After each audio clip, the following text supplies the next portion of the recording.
Well, it finally happened. Ubisoft went and made an Assassin's Creed game set in a rainy island nation with a constitutional monarchy, an antagonistic relationship with all of its continental neighbours, and a stifling culture of weaponized politeness. And then they did one in Japan, whee! Shadows, of course, marks the series' long-awaited, long-requested visit to what your wee brother calls Feudal Japan, swapping windswept European church spires and towering mosques for pagodas, wooden castles, and the tips of misty, moss-covered mountains. Naturally, it's an enormous map rammed to bursting with points of interest enough to keep even the most determined icon janitors busy for the next several thousand years, or at least until that one about the witches comes out. And at the beginning, it all feels a wee bit intimidating. I feel useless. So here's a list of stuff to get on with in the first 15 or so hours of the game, where you're exploring the vast starting area as protagonist Naoe. Number 1. Ditch the katana. Though the game starts off training you with a katana, as is right and proper given it's the signature weapon of Japan, it's a fairly middle-of-the-road weapon in the hands of Naoe. It offers decent damage and reach, but it doesn't leverage Naoe's natural nimbleness as well as a tanto, essentially a katana in a shortened dagger form, and can't control crowds as well as a kusarigama, which is a sort of sickle blade on the end of a chain, a weapon so indiscriminately deadly that the owning, importing or manufacturing thereof is specifically banned in the Republic of Ireland, which means there's probably a huge black market for them in Donegal, I imagine. Maybe that's what Hell in Hibernia will be about when we finally get to play it in 2046. Either way, you should get a hold of one at the first opportunity. Your best bet early on is the equipment merchant in Sakai. Weapon switching makes a return from the last few games, so you can A-B between Tanto and Kusarigama as the situation demands. The former for going one-on-one with a baddie, and the latter for lopping big chunks of health bar off big mobs. Though Assassin's Creed Shadows is by no means a high difficulty game, the combat situations in these early hours can be very tricky, and swapping out the katana for something more appropriate makes encounters a lot less annoying. Having a Tanto equipped is also requisite for using the double assassination skill in this game, which is another huge advantage when you're clearing out enemy strongholds. Which leads us to...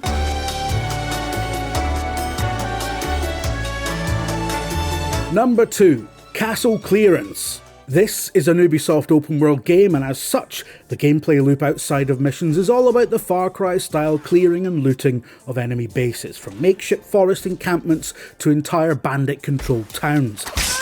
The greatest and most lucrative of these is, naturally, Japan's famously lavish castles. These are sprawling enemy strongholds that will always reward you with a key to unlock a legendary chest after defeating a number of tough samurai daisho that are dotted around the area.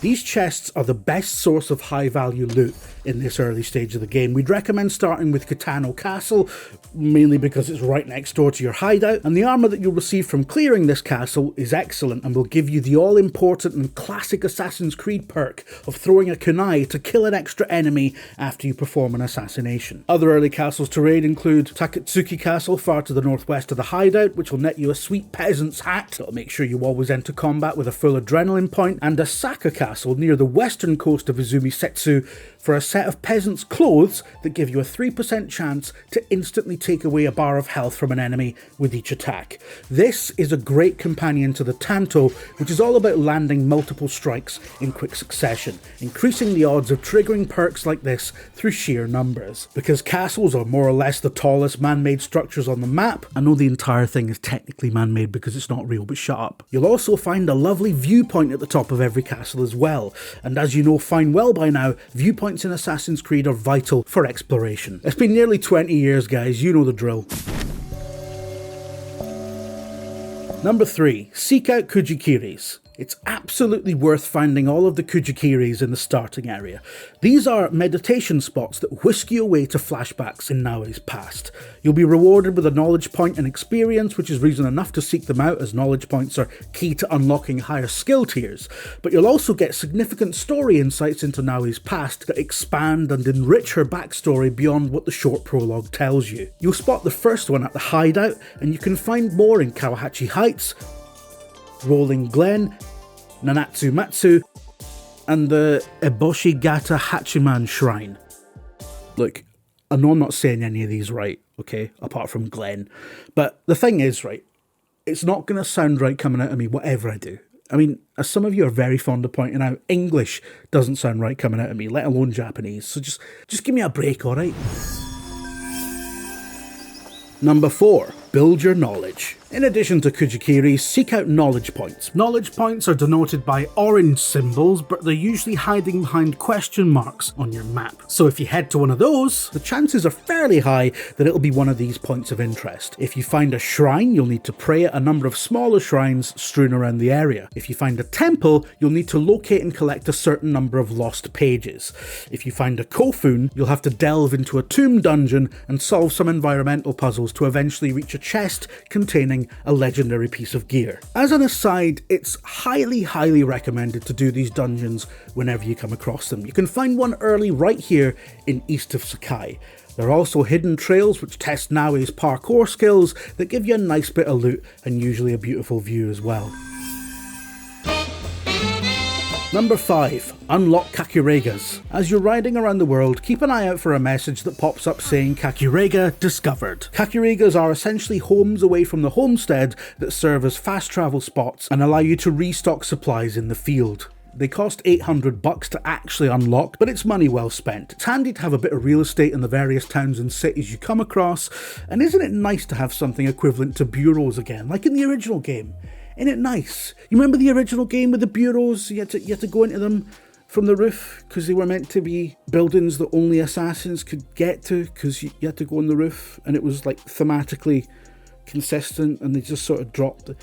I mean, these aren't like that, but they're a bit like that. It's a nice little throwback, but you can just walk in the front door. You don't have to go on the roof, which I think is an oversight. They should have just... I know a game designer. What do I know? I've just been playing it for like 20 years.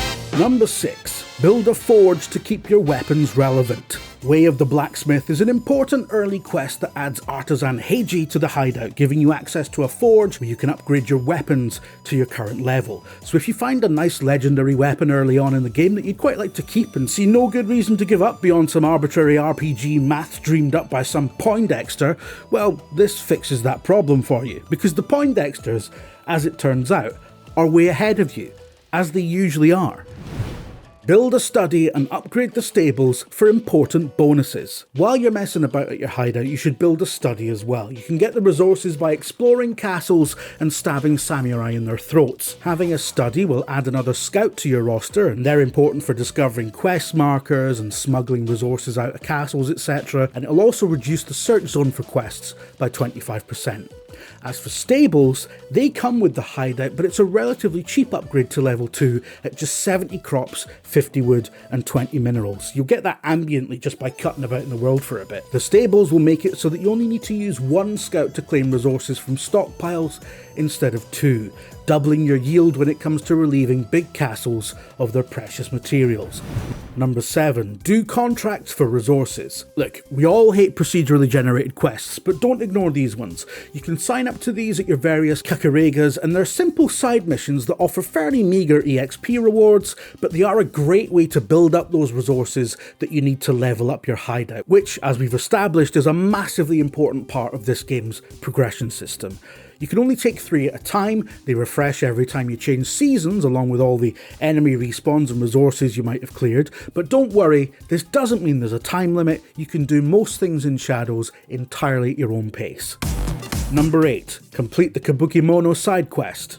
Firstly, side quests in Shadows don't always show up on the map as you walk around. Sometimes you need to get tipped off, which can happen as a reward for assisting passers-by who are always getting harassed by the local heavies, who will then tell you about rumours or interesting things they've learned about the area, adding a marker to your map. If you upgrade your Kakurega at the base, you can also get rumours added to your map every time the season changes. One side quest you definitely want to take on early is the Kabukimono side quest.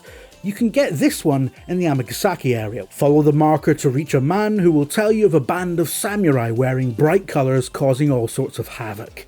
You'll then get the quest added to your objective board and can individually hunt 5 of the 8 Kabukimono Ronin. Remember that you only have to kill the target, and that once you do, you can just run. If it sucks, hit the bricks. But they are often in high resource bandit areas in major cities, so it's probably worth just killing everyone in the area, you know, in that real sort of covert assassin style that they're known for. Killing one of these Ronin gives you 5,000 EXP and several mastery points for your trouble, and with 5 of them available to kill in the starting area, that adds up to some serious power upgrades by the time you're through. But this is a long-term quest that continues at a much higher level area than the one it starts in, so don't worry about doing too much too soon. You'll still have plenty of questing to get on with 60 hours later, and yes, I do understand that this means you can't actually complete this quest like what it says in the title, but we're just like that.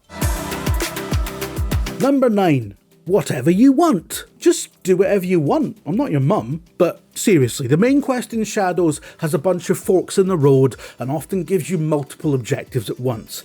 Don't worry about the order you do them in, whether you methodically finish each quest line before starting another, or just grasshopper between them like a demented plot janitor. There isn't an optimum order or correct way of doing things. Some dialogue choices might trigger subtly different cutscenes along the way, but generally the narrative moves in one broad direction and you can enjoy it however you like. And lastly, this doesn't really fit with the others, but if you're on console and constantly bringing up the menu to save is a real drag, remember that looting anything in the world drops an autosave, even if you're in a hostile area, so effectively, stealing is quick saving. You can remember this with a handy rhyme.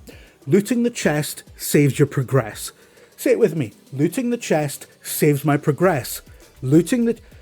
Yeah, fine, it needs work. A loot in time saves 9. No, that's rubbish. Death has no meaning if you keep stealing. Yeah. Subscribe to Eurogamer.